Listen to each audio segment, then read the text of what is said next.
Kukamilika kwa miradi ya elimu kunapanua fursa kwa vijana. Shule na vyuo vikuu vinavyojengwa kote nchini vinasaidia kujenga kizazi chenye maarifa, ubunifu na uwezo wa kuchangia uchumi na maendeleo ya jamii.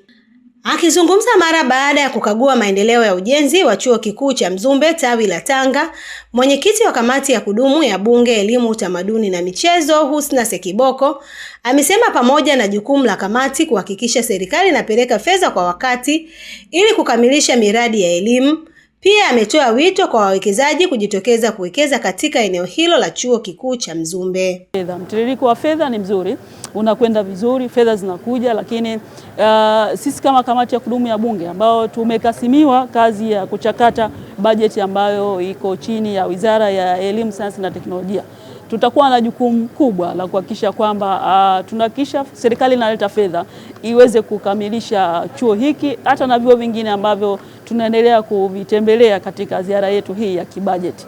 Wito kwa wenyeji wana Mkinga na wanatanga kwa ujumla, hii ni fursa. Uwekezaji ambao serikali inafanya hapa ni mkubwa.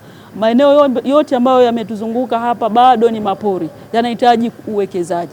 Kwa upande wake, Waziri wa Elimu, Sayansi na Teknolojia Adolf Mkenda amesema watatoa taarifa kwa wawekezaji ambao wako tayari kujenga na kuwekeza katika eneo hilo la chuo.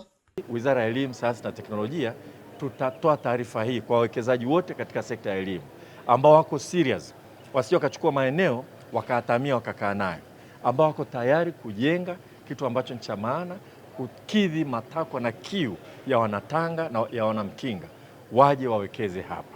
Sisi majuzi hapa tumekaa na kuzungumza mkakati wa PPP katika elimu ya ufundi.